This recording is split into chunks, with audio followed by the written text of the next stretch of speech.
Fl-isem tal-Missier u tal-Iben u tal-Ispiritu Santu, il-grazzja ta' Siedna Ġesu Kristu l-imħabba ta' Alla tkun magħkom il-koll. Eżisuti ninsabu fil-ħames ħatt tal-Eid.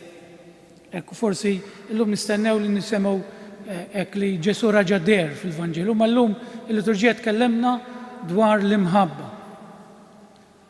Ħobbu lil xulxejn bħalma ħabbejtkom jiena, hekk jgħidilna Ġesu. Hekk għalhekk qabel ma nibdew dil-Ewkaristija jew nitolbu maħfra lil Ġesu ta' kemm il-darba forsi ma ħabbejniex il dawk ta' madwarna fil-familja tagħna, fuq ix-xogħol, forsi anke l-ħbieb. Tolbu maħfra anke ta' kemm il-darba inqasna lil Alla anke fil-proxmu tagħna. Għalhekk bi preparazzjoni ejjew nitolbu maħfra. Nistqar l-Alla li jista' kollox u li lkom ħuti li jiena dnibt ħafna bil-sieb, bil-kliem, bil-għamil u billi ħallejt dmirijieti, ħtija tiegħi, bl-akbar ħtija tiegħi. Għalhekk nitlob l-imqazza Marija dejjem Verġni, l-anġlu u l-qaddisin kollha u lilkom ħuti biex titolbu għalija il-mulej Alla tagħna. Eħen għalina Alla li jista' kollox, jaħfrilna l-tijiet tagħna u jwassalna l-ħajja ta' dejjem. Mulej ħniena, Kristu ħniena, mulej ħniena. Glorja lill-Alla fil-ola tas-smewiet u paċi fl-art lill-bnedmin ta' rieda tajba. Infaħruk, inberkuk, nadurawk, natuk ġie, irrodulek ħajr għal-glorja kbira tiegħek. Mulej Alla, Sultan tas-sema, Alla Missier li tista' kollox. Mulej Iben waħdini Ġesu Kristu. Mulej Alla, ħaruf talla bien il-Missier. Int li tneħħi d-nubiet tad-dinja ħenna għalina. Int li tneħħi d-nubiet tad-dinja il-qatt tal-btana. Int li qiegħed fuq l-lemin tal-Missier ħenna għalina. Għaliex inti waħdek qaddejs, inti waħdek mulej, inti waħdek il-oli Ġesu Kristu mal-Ispiritu Santu fil-glorja tal-Missier Alla. Amen. Nitolbu. O Alla, inti jarġajt waqqaft id-dinja mġarfa billi jibnek ċekken lilu nnifsu. Imla l-fidili tiegħek fer qaddejs, wagħti għena bla tmiem lil dawk li intħlist mill-jasar ta' dnub. Dan kollu nitolbulek permezz ta' ibnek, Ġesu Kristu Siedna, li hu Alla u miegħek jgħix u jsaltan fl-imkien mal-Ispiritu Santu għal dejjem ta' dejjem. Amen. L-ewwel qari. Għarfu lill-Knisja b'dak kollu li Alla għamel magħhom. Qari mill-ktieb tal-Atti tal-Apostli. F'dak iż-żmien Pawlu u Barnaba reġgħu lura lejn Listra, Ikonju u Antokja, jagħmlu l-qalb lid-dixxipli u jħeġġuhom biex jibqgħu fil-fidi, għaliex kif kienu jgħidulhom jeħtieġilna nbagħtu ħafna biex nitlu fis-saltna ta' Alla. Għamluhom ukoll presbiteri f'kull knisja u bit-talbu s-sawm ħallowhom f'idejn il-mulej u fih kienu emmnu. Imbagħad għaddew minn Pisidja u ġew fil-Pamfilja. Wara li xandru l-kelma f'Perġe, niżlu Atilja minn fejn marru bil-baħar lejn Antokja. Minn kienu bagħtuhom u rikmandawhom f'idejn il-grazzja t'Alla għax-xogħol li temmew. Meta waslu, laqgħu il-membri tal-Knisja u għadu jarfuhom dak kollu li Alla għamel magħhom u rawhom kif fetaħ il-bib tal-fidi għall-pagani. Il-kelma tal-mulej roddu ħar lill-Alla. Salm responsorjali ngħidu flimkien Alleluja, Alleluja, Alleluja. Alleluja, Alleluja, Alleluja. Twajjeb u ħanin il-mulej, idum biex jadab ukoll tiba. Twajjeb ma' kulħadd il-mulej, tjubitu fuq kull m'għamel, ngħidu flimkien Alleluja, Alleluja, Alleluja. Kull ma milt inrodlok ħar mulej, ibbirkuk il-bib tiegħek kollha, is-seb tas-saltna tiegħek ixandru, fuq is-seta tiegħek jitkellmu, ngħidu flimkien Alleluja, Alleluja, Alleluja. Jarfu li bniedem il-qawwa tiegħek u s-seb u l-ġmil tas-saltna tiegħek. Saltnatik isaltna żminijiet kollha, minn nisel għal nisel il-ħakma tiegħek, ngħidu flimkien Alleluja, Alleluja, Alleluja. It-tieni qari.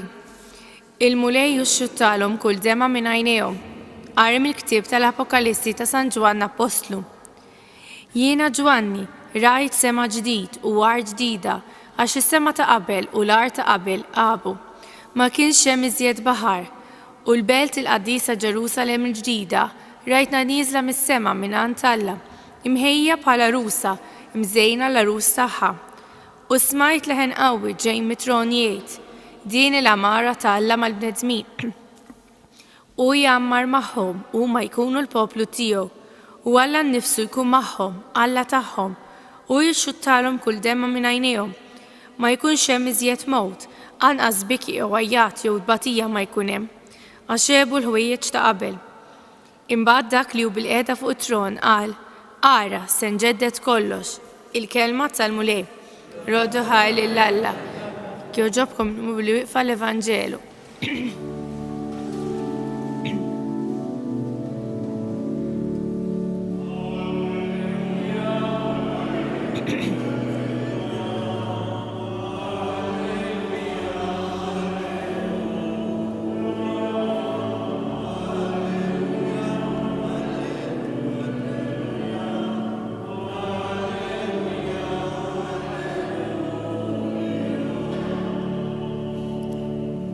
Natikom komandament ġdid jgħid il-mulej li tħobbu lil xulxin bħalma ħabbejtkom jien.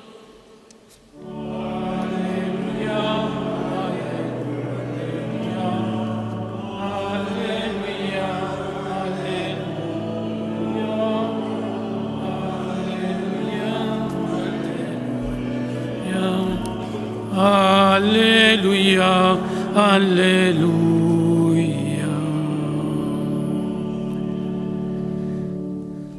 Il-mulej magħkom qari mill-Evanġelju skont San Ġwan. Kif ħareġ Ġuda miċ-ċenaklu, Ġesu qal bin il-bniedem huwa glorifikat issa u permezz tiegħu huwa glorifikat Alla. Jekk Alla huwa glorifikat permezz ta' bin il-bniedem, Alla wkoll permezz tiegħu nnifsu għad jigglorifika lilu u dalwaqt jigglorifikah. U li ftit ieħor se ndum magħkom, nagħtikom komandament ġdid li tħobbu lil xulxin. Bħalma ħabbejtkom jien, hekk ukoll ħobbu intom lil xulxin. Min dan jarfukom kulħadd li intom dixxipli tiegħi, jiġifieri jekk ikollkom l-imħabba bejnietkom. Il-kelma tal-mulej.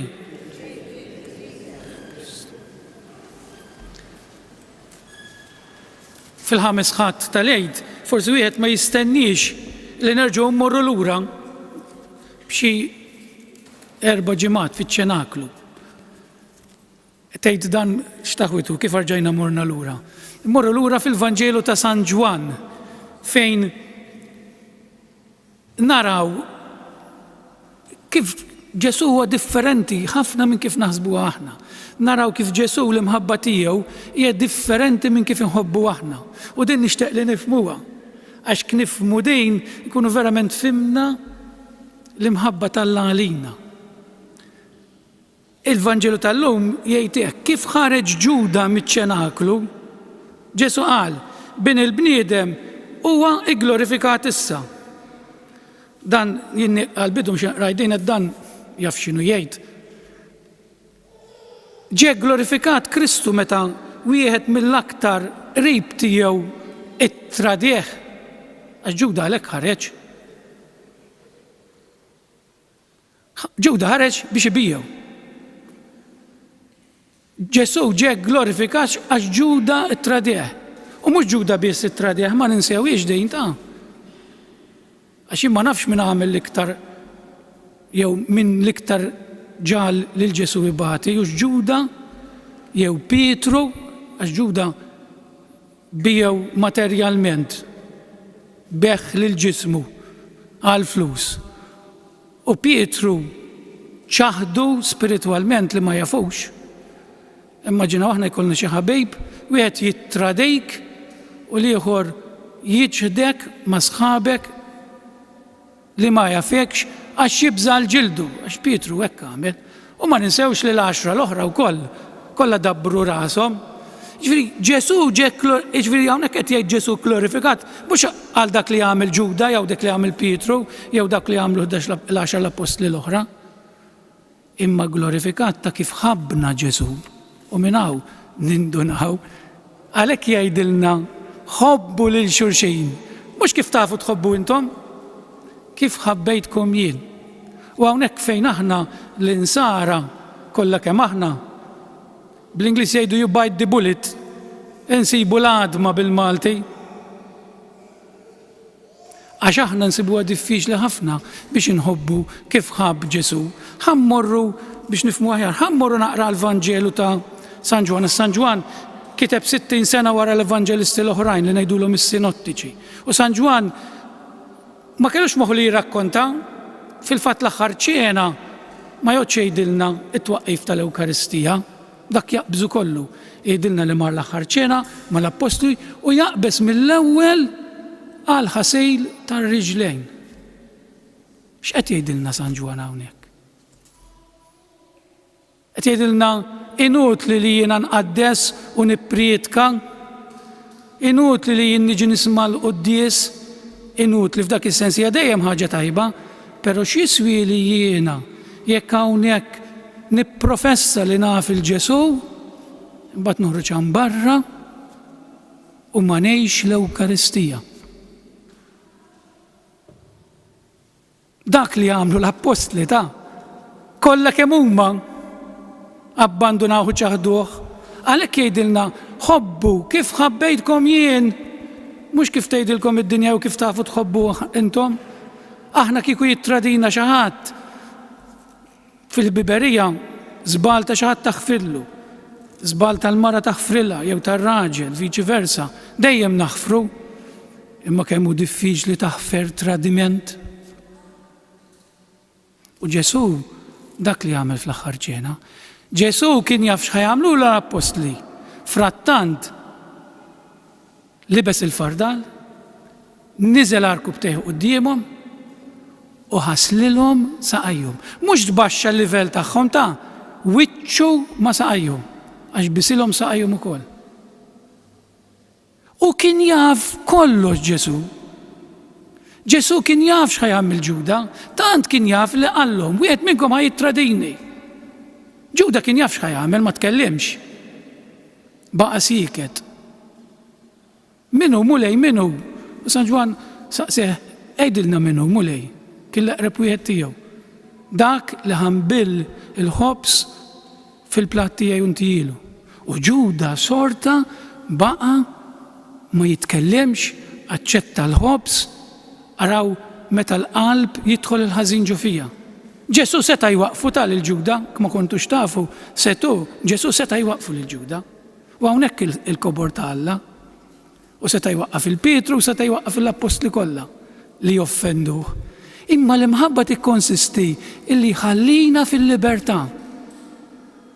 Taħsbu li Ġesu ma qallux il-Ġuda kemm dam jindikalu fl-aħħar ċena dak li ħajbil il-ħobs xatt minnkom ħajittradini, imma Ġuda kien superf. Għandna l-Pietru naħa l-oħra, Pietru ma kienx jaf li ħajoffendih, tant li qallu int joqtlok ma tarax, jiena lest li mmuta għalejk. Ma min mita għal min? Ġesu mita għalih. Mhux hu mita għal Ġesu. Imma Pietru għalmenu qed jgħidha b'sinċerità, wieħed kien sinċir.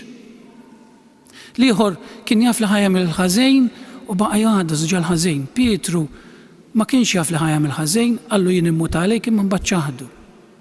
Wieħed fis-supervja tiegħu issa stalina nindunaw ma' li ma wieħed naqgħu aħna. Wieħed fis-supervja tiegħu ma ċċettax il-mod kbir kif iħobbna Alla, illi jħobbna anke f'meta aħna naqgħu fil-ħmieġ, u Ġuda u Pietru inħal quddiem il-maħfra ta' Ġesu. Beka u aċċetta l-maħfra. Dan huwa il-kontenut tal-imħabba. Tgħiduli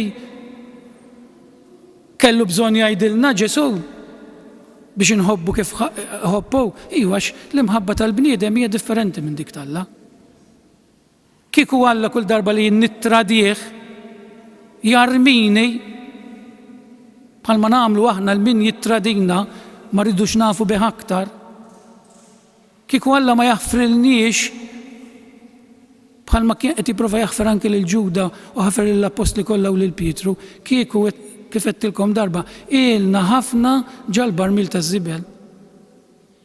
Alla ħars Alla kull darba li nagħmel dnub, anzi mhux kull darba, l-ewwel darba li nagħmel dnub jew niġdu jarmini. U din il-imħabba li qed jitkellem fuqha Ġesu, li nkunu kapaċi bħalu ninżlu għarkubtejna u naħslu saqajn anke li dewwa tagħna. Mhux faċli, però possibbli. Mhux dejjem ħajrnexxielna, però nistgħu nippruvaw. Pietru ma rnexxielux ħafna drabi, u sikwit kien jagħmel xi waħda minn tiegħu, imma dejjem talab maħfra. Ma nissuppervjawx. U jien m'għandix bżonn ninqeru, dak jien ma nitolbux maħfra, hemm bżonn nimur dejn il-qassejs. Il-qrar mhux li tmur dejn il-qassis, il-qassis mhux ħajaffilek id-dnubitu. Il-qassis jaffilek id-dnubit fisem Alla. Il-qassis hemmhekk qed jippreżenta lil Alla. Hija l-fatt illi inti tgħidlu hawn jien mulej ninżel f'riġlejk għandi bżonn il-maħfra. Ma nagħmlux bħal Ġuda, għax dak tagħallaq fiżikament u aħna nkunu qed nagħlqu l-ħajja tagħna spiritwali meta ma nersqux għas-sagrament tal-qrar. L-imħabba hija l-qofol mhux ħandewmkom, l-imħabba hija l-qofol ta' reliġjon tagħna u ħanajdilkom għaliex. Il-kmandamenti kollha tafuhom intom m'hemmx xefe.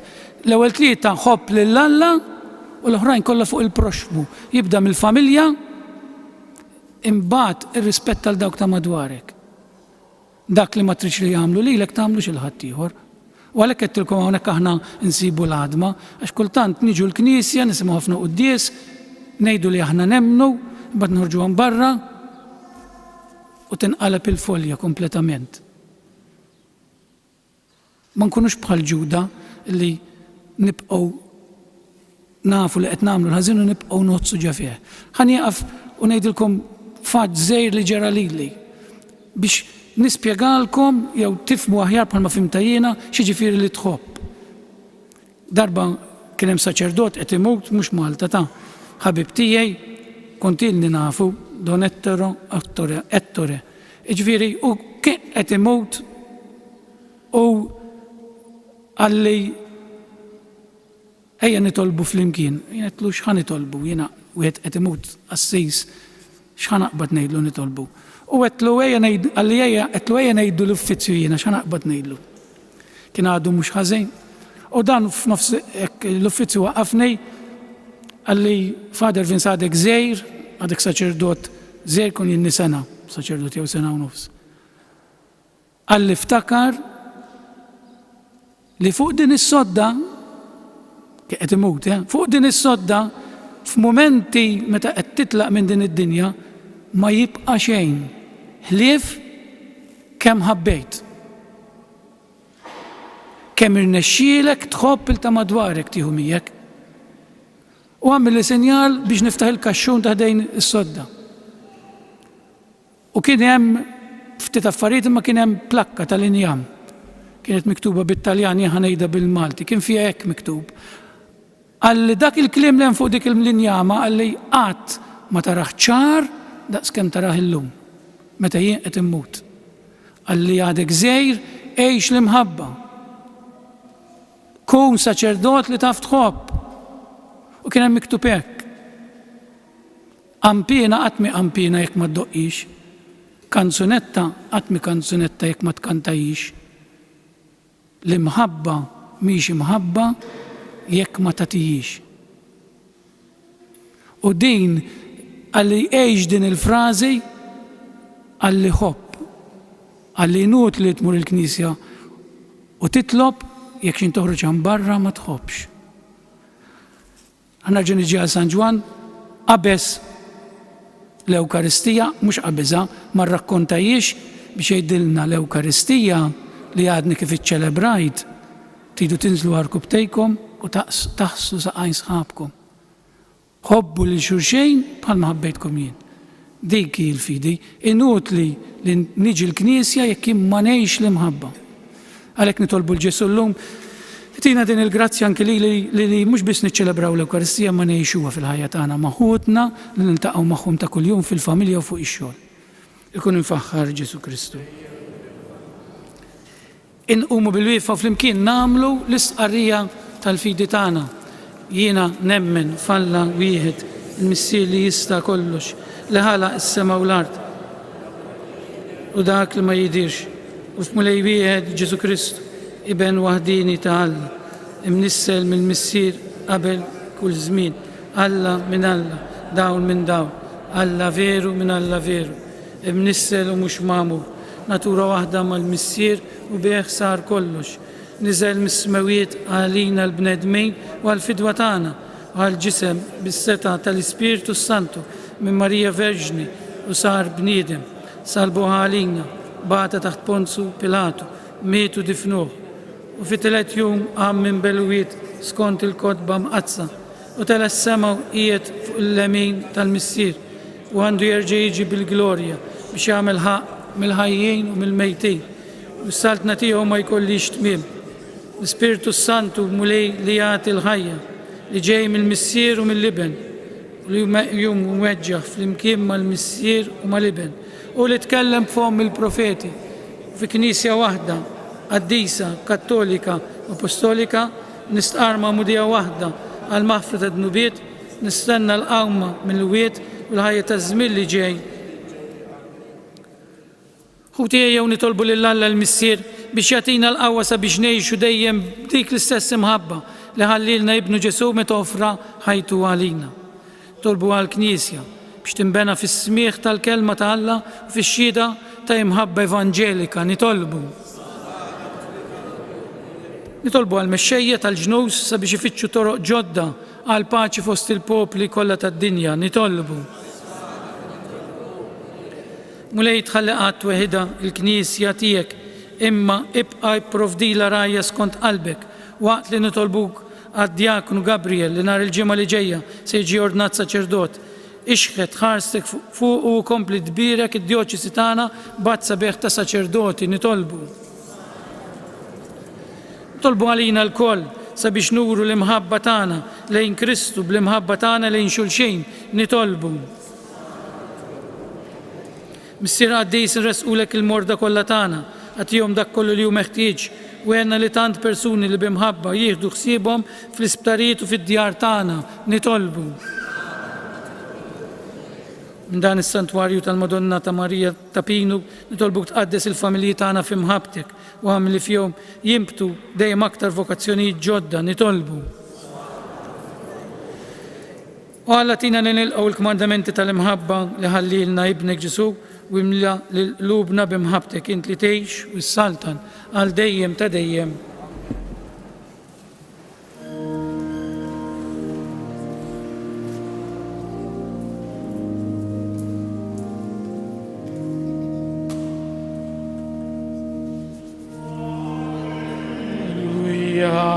Alleluia, alleluia. Benedetto sei tu, Signore. Alleluia.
Qoddisa tal-lum qegħdin nofruha l-erweħ tal-familja Tanti, Abela u Kamilleri. Itolbu ħuti biex is-sakrifiċċju tiegħi u tagħkom ikun jogħġob lill-Alla l-Missier li jista' kollox.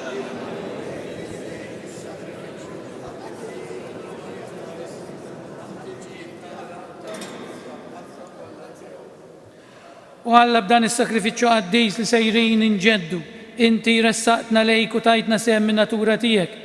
Alla wieħed u għoli, għamel li permezz ta' ħajja tajba niksbu l-verità tiegħek li inti għarraftna bi Kristu Sidna. Il-mulej magħkom. Nerfu qlubna l-fuq. Niżuħajr il-mulej Alla tagħna. Sewwa u xira tas-sew mulej, tajjeb u taġejta s-salvazzjoni tagħna li dejjem nistqarru l-glorja tiegħek, iżda b'ferħ akbar inxandru f'dan iż-żmien li fih ġie sakkrifikat Kristu, il-ħaruf tal-lejt tagħna. U bl-offerta tal-ġisem tiegħu fis-sakrifiċċju veru tas-salib, temm is-sakrifiċċji kollha ta' qabel, waqt li ntelaq f'idejka s-salvazzjoni tagħna sar għalina l-qassis, l-artal u l-ħaruf. Għalhekk f'dan il-ferħ tal-lejt imxerred ma' kull imkien fid-dinja, il-bnedmin kollha jintlew b'lena bil-qawwiet tas-sema ma' setat tal-anġli jinġżulek innu ta' glorja u bla jeda jgħidu u jtennulek għaddejs, għaddejs, għaddejs. Mlej Alla tal-eżerċti, smewtu l-art mimlija bil-glorja tiegħek. Mbirek minn ġej fisem il-mulej, wasanna fl-ola tas-smewit.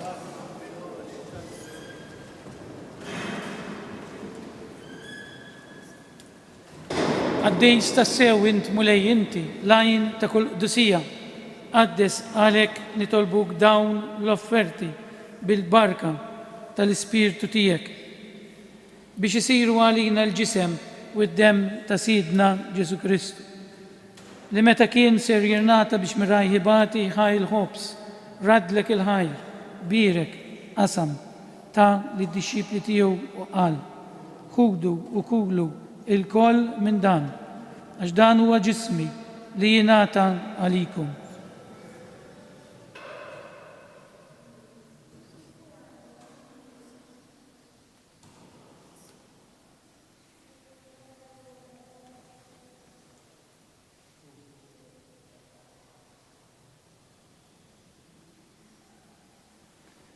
Ekku koll wara li klaħal kalċi, reġarat il-ħajr, tal id-disċipli tiegħu qal, ħudu biex jorbu minnu l-koll, x'dan huwa l-kalċi ta' demmi, tal-patt il-ġdejt li jibqa' l dejjem, id-dem li jxerret għalikom u għal-bnedmin kollha, għal-maħfra ta' dnubiet, għamlu dan b'tifkira tiegħi.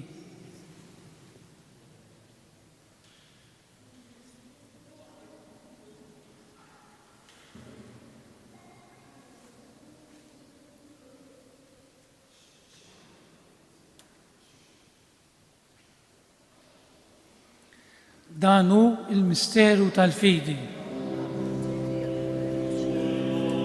Bali niklu dal-ħobs u nixorbu dal-kalċi innabru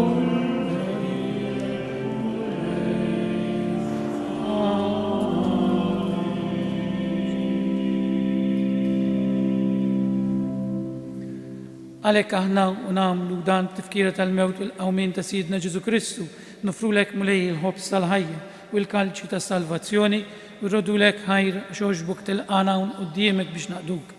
Miċċo kontana nitolbu lill-Ispiritu Santu jaqgħadna f'ġisem wieħed li jenna li nieħdu sem mill-ġisem u d-dem ta' Kristu.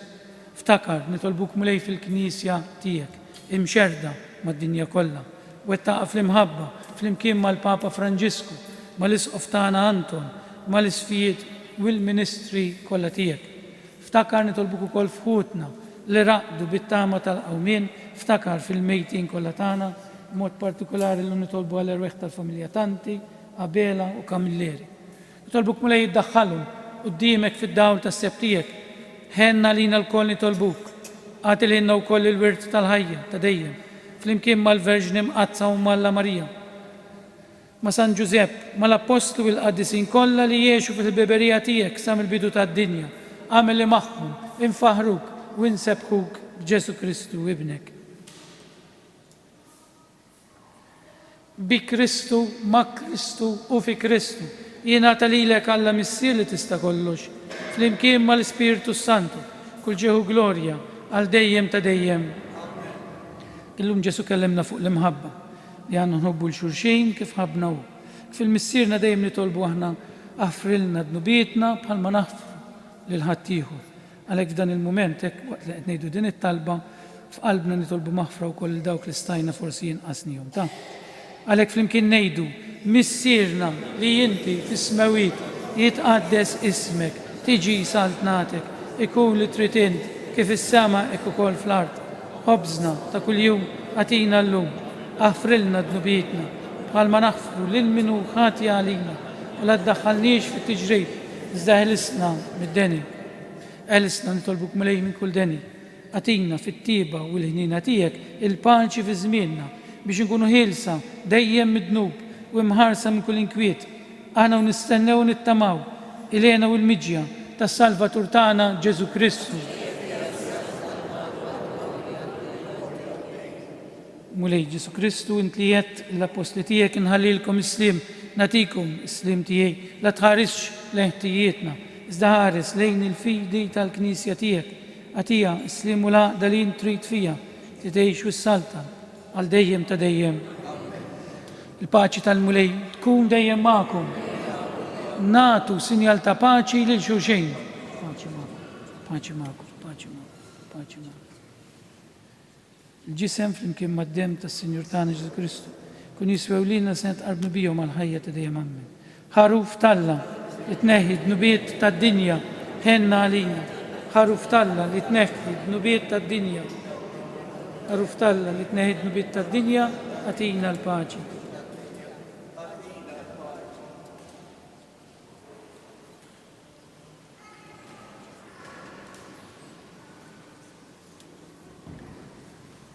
Dan huwa l-ħaruf talla, dan huwa dak li jneħħi d-nubiet tad-dinja. Ħenjin dawk li huma mistiedna bil-ikla tal-ħaruf.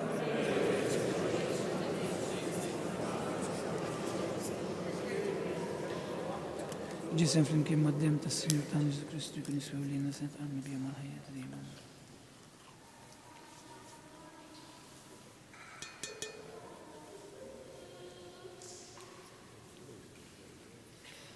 Dem ta' Kristu għazna.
Nirringrazzjawk Ġesu li tinsab fil-qalb tagħna, nirringrazzjawk tal-li tħobbna b'dan il-mod li anke meta taflani niġħduk kemm il-darba tibqa' tħobbna u tinżel u taħslinna saqajna mid-dnubiet tagħna.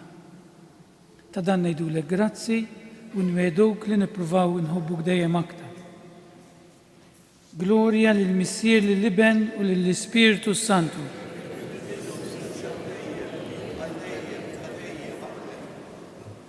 Nitolbu. Iqaf bit-tieba mal-poplu tiegħek mulej biex kif għarraftu l-misteri tas-sema jekk ukoll tbedu mill-modi tiegħu u timleħ b'ħajja ġdida bi Kristu Sidna. Il-mulej magħkom. Għandna xi avviżi l-ordinazzjoni saċerdotali nhar il-ġimgħa 20 ta' Mejju li Suq Anton Tewma ser jordna bħala saċerdot lil-Djaknu Gabriel Vella. L-ordinazzjoni ser tkun fil-Katedral ta' Għawdex fis-6:30 ta' filgħaxija. Bit-tħejjija għall-ordinazzjoni l-ħamis 19 ta' Mejju fil-ground tas-seminarju fit-8 ta' bil-lejl ser issir verja ta' talb wara jibda lejl adorazzjoni fil-kappella tas-seminarju. Ejjew nitolbu għal aktar vokazzjonijiet. Il-Lezzjo Divina nfakkrukom li llum il-ħadd li Suq Anton Tewma ser imexxi l-Lezzjo Divina f'dan is-santwarju fis-7 ta' filgħaxija. Inħeġġukom biex tattendu sabiex inħallu l-kelma tal-Alla tmexxina u turina t-triq għall-ħajja. Ġabra għad-dar tal-irtiri. Nixtiequ ngħidulkom li l-ġabra tax-xahar li saret il-ħadd 8 ta' Mejju għad-dar tal-irtiri kienet ta' 1380. Grazzi tal-ġenerożità tagħkom. Qoti tad-demm bħas-soltu nħeġġukom li minn hu f'saħħtu nhar it-tlieta 17 ta' Mejju jmur jagħti d-demm li huwa tant bżonjuż mis-sija ta' wara nofsinhar sal-5 fil-Berġa tax-Xewkija. Tinsewx dejjem tieħdu l-karta tal-identità magħkom. Il-mulej magħkom. Iberikkom Alla li jista' kollox il-Missier, l-Iben u l-Ispiritu Santu. Morru fil-paċi ta' Kristu. Min qalbi nawguralkom il-ġurnata tal-ħadd it-tajba.